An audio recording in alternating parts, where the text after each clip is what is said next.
우리네 삶의 이야기가 한편의 영화가 되는 곳. 지난주 인생극장에서는 일제강점기에 활동한 대구 최초의 현대 예술가 이상춘 씨를 소개해드렸는데요. 오늘 그 남은 이야기를 들려드리겠습니다.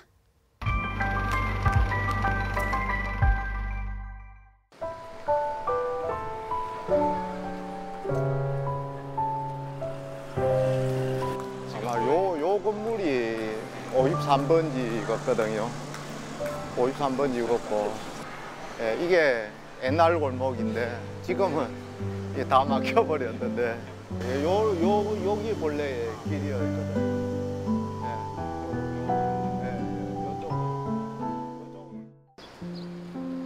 예, 3.1운동 100주년을 맞아 이상춘 전시회가 열린 지 어느덧 46일째.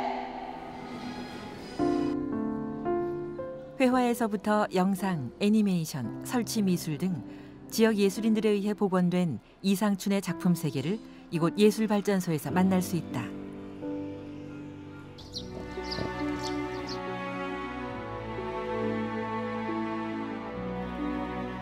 일제강점기 시대 예술로 일본에 맞서 싸우며 28이라는 젊은 나이에 스스로 생을 마감한 이상춘. 이후 그의 작품들과 가족들, 그리고 그가 지금 어디에 묻혀 있는지 흔적조차 확인되지 않은 상황인데, 이상춘이란 이름 세 글자는 역사 속에서 잊혀져 왔지만 그를 다시 복원하기 위한 노력은 전시회가 열리고 있는 지금도 계속되고 있다. 이게 11년에 나온 거예요. 현재 수집된 정보는 이상춘의 고향이 지금의 대구 동성로 일대라는 것뿐. 이 단서를 통해 그가 남긴 마지막 흔적이라도 찾을 수 있지 않을까. 이상춘 씨가 살았던 53번입니다. 절대로 안 되는 것입니다. 이상춘과 그의 가족들이 머물렀던 주소를 근거로 해 관할 구청을 찾아가 도움을 구해보기로 했다.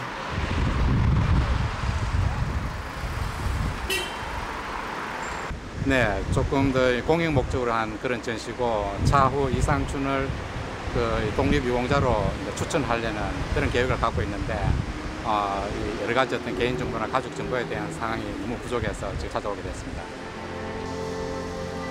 흘러버린 세월이 너무 길지는 않았을까. 기대 반 걱정 반으로 입구로 들어가는 김기수 예술감독. 구청장을 비롯해 관계자들과의 면담이 이어졌는데, 시간이 얼마나 흘렀을까. 면담이 끝난 후 그 분위기를 보아하니 꽤나 긍정적인 모양이다. 그 이상춘 선생의 이제 개인 정보나 가족 관계 관련해서 이제 정보 공개를 요청드렸는데, 중구청장님은 굉장히 전향적이었어요. 그런 공익적인 목적 같으면은 충분히 고려해 볼 수 있지 않느냐, 그런 지시사항을 토지민원과에 내리고, 최대한 관계 변명이 허용하는 한에서 이 변호사의 자문을 구해서 일을 추진하도록 그렇게 하다를 내리신 상황입니다. 지난 6개월 동안 이상춘 전시회를 준비한 지역 예술인들이 한자리에 모였다. 그간의 회포를 풀며 화기애애한 시간을 가지는 사람들. 오랜만에 만났지만 낯선보단 반가움이 더 크다. 스스럼없이 어떤 그동안의 어떤 경험이나, 그리고 전시 오픈함으로써 여러 가지 경험들, 이런 것들 서로 나누는 그런 어떤 시간을 갖도록 그렇게 하시면 좋겠습니다. 예, 고맙습니다. 지금은 웃으면서 이야기할 수 있지만 작가와 전시 기획자의 시선에서 그 중간 지점을 찾기가 쉽지만은 않았다. 많이 완성도 있는 전시가 되려면 가장 이상적인 작가들하고 이제 행정 전문인데 홍보가 같이 호흡을 해야 되는데, 그게 약간 좀 안 되면 약간 그런 좋지 않은 상황들이 생기기도 하고. 이상춘이라는 인물에 대해서 너무 많이 공유도 하고 계속 같이 회의를 하면서 이제 찾아내서 그거는 작품에 대한 건 충분히 녹였는데, 그 이후에 이제 실제로 전시를 쌤들 작업 다 하고 나서 그걸 우리랑, 그러니까 이게 풀어가는 그 부분에 있어가지고 저희도 좀 아쉽다는 게, 한 번이라도 회의를 좀 더 우리랑 했으면 좋겠다는 생각은 사실 들었거든요. 그래야 아까 말씀하셨던 그런 부분들이 보다 완성도 있는 전시회를 위해 쏟아부었던 지난 6개월의 시간들. 수개월간 자료조사는 물론 매회 작품에 최선을 다했지만 아쉬운 기억들이 주마등처럼 스쳐 지나간다. 첫 번째 했다가 쓰고 두 번째 했는데 그리는 시간이 많지는 않은데 그런 결과물이 나오기까지 과정이 조금 반복이 되다 보니까 100여 명이 넘는 참여 작가들 중 최고령인 정하수 작가. 그동안 많은 전시를 해왔지만 이번 이상춘전은 그에게 특별한 의미가 있다.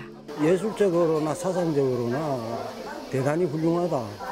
대단히 훌륭하고 이거는 미술인뿐만이 아니라 우리의 지역사회나 국가로도 유익한 부분이다. 그래 복원의 의미에서 차원에서 참석을 하게 되었습니다. 40년 세월 동안 민중화가로 활동한 정하수 작가. 67의 지역 원로 작가가 바라본 이상춘의 작품은 어떻게 와닿았을까? 거기에 대한 사실적인 현장감들을 너무나도 잘 드러냈다. 그림들이 일본에서 질소 비료 공장의 일본에서 느끼는 수레를 끌고 가는 한 노동자의 시간감과 공간감이 그대로 느껴지고 본인이 제작하는 몇 개월의 과정에서 그 공장으로 빨려드는 그런 느낌을 참으로 많이 겪었습니다. 미술을 통해 사회 발언을 해온 그의 삶은 예술로 일본 제국주의에 맞서 싸운 이상춘과도 조금은 닮아 있는 듯하다. 저러한 그 불꽃 같은 미술가로서의 삶을 사는 것을 흠모하게 되었고 많고 적음을 떠나서 저 작품들이 가지는 당시의 예술성은 참으로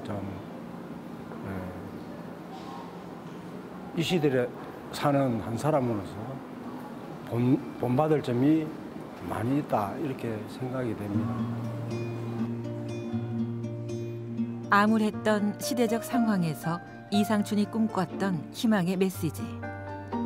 그것은 지역 학생들에게도 많은 영감을 주고 있다. 이상춘은 파랑새? 대구예술발전소 2층 전시실.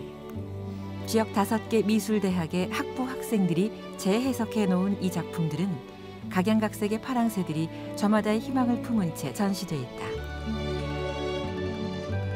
100년의 세월이 흐른 지금 예술가 이상춘이 꿈꿨던 이상사회에서 학생들은 어떤 파랑새를 봤을까?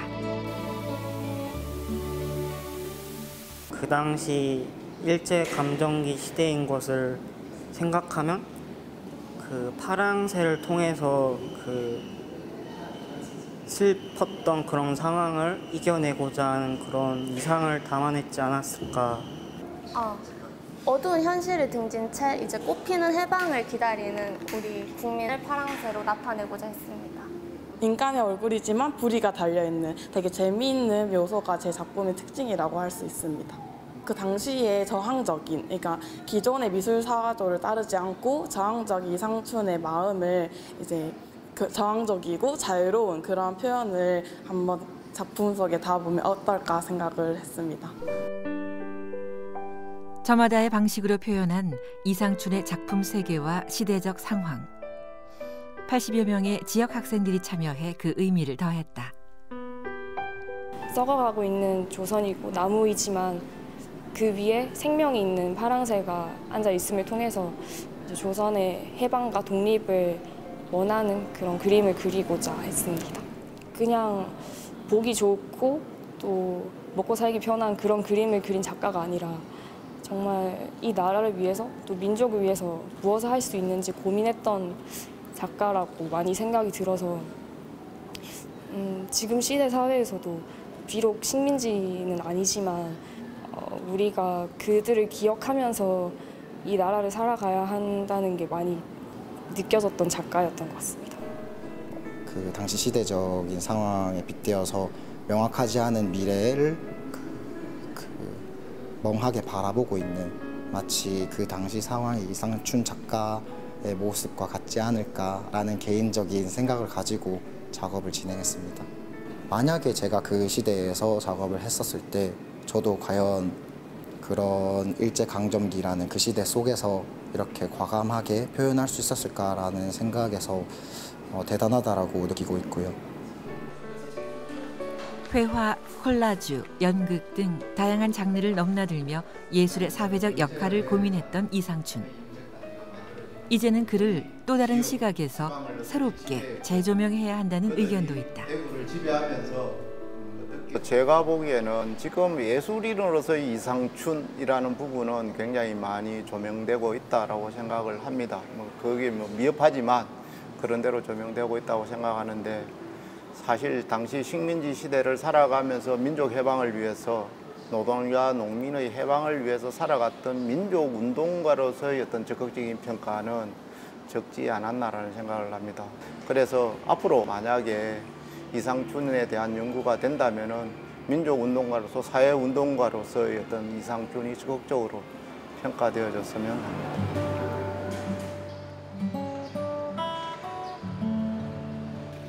구청장과의 면담 이후 그동안 어떤 진전이 있었을까? 이번 이상춘 전시회를 기획한 김기수 예술감독께서 그 이야기를 들을 수 있었다. 중구청 자체 내에서 어떤 관계 법령을 조금 더 조사해서 그 문체부라든지 그 행정부처에 문의를 해놓은 상태라고 얘기를 했습니다. 그래서 답변을 해준다고 한 게 한 일주일이 지났는데 아직까지 답변을 받지 못하는 상태에 있습니다. 강화된 개인정보보호법으로 인해 정보 열람이 쉽지 않은 상황. 만약 우리가 그를 기억하지 않는다면 이상춘이라는 이름 세 글자는 다시 역사 속으로 잊혀지지 않을까. 그렇지만 저희들은 포기는 하지 않을 거고요.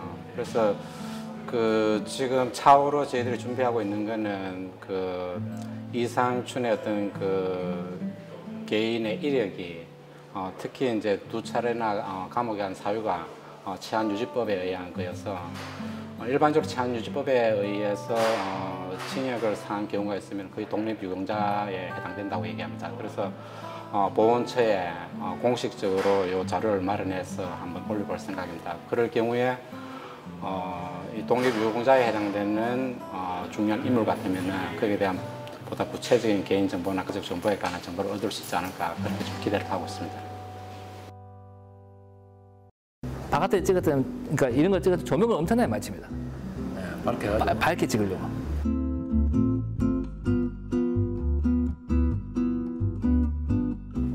이렇게 필름이 만들어졌어요, 지금.